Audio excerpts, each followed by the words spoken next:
Contrairement à ce qu'on pourrait penser, pour avoir un portfolio efficace en tant que data scientist ou machine learning engineer, il ne suffit pas seulement de faire des projets qui nous passionnent.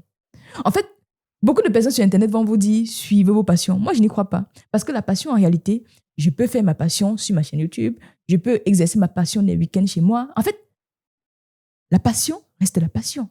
Si je veux avoir un emploi, mon mindset doit changer. Je dois adopter la posture d'entrepreneur. Je suis là pour répondre aux problèmes de mes futurs clients, de mes futurs recruteurs. Donc, au lieu de faire seulement des projets qui me passionnent, je dois développer des projets qui répondent à une problématique bien réelle, bien identifiée. Qu'est-ce que ça vous dit? Est-ce que ça veut dire? Je vous donne 3 exemples. Supposons que vous souhaitez travailler dans le risque de crédit comme moi. Premier réflexe, c'est quel est le problème des équipes de modélisation en risque de crédit? Un problème, c'est comment intégrer l'aspect climatique dans les modélisations. Donc, dans mon portfolio, je vais faire un projet qui intègre l'aspect climatique. Je réponds à un problème. Comment intégrer les variables macroéconomiques, par exemple dans le cadre IFRS 9? J'apprends à mettre en place des modèles qui intègrent des variables macroéconomiques en IFRS 9. Comment développer un modèle de probabilité des défauts, de perte en cas de défaut ou encore d'exposition moins de défauts? Je développe ça, je mets dans mon portfolio. Je donne un deuxième exemple. Imaginez, vous voulez travailler dans des équipes marketing.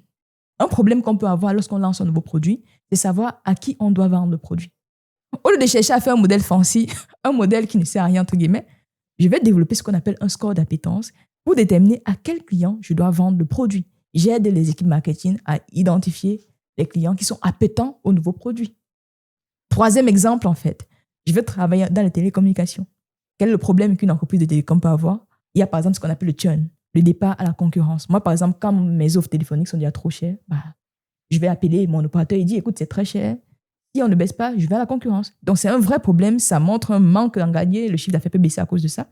Donc, au lieu de faire un modèle passion, je vais développer un modèle qui permet de déterminer les clients qui vont aller à la concurrence. On pourra mettre en place des actions marketing pour les retenir.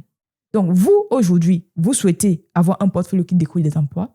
Pensez comme des entrepreneurs. Résolvez les problèmes de vos futurs clients et de vos futurs recruteurs. Et vous avez accès sur tout ce qu'il faut pour avoir votre prochain emploi. Abonnez-vous pour plus d'astuces. Let's go!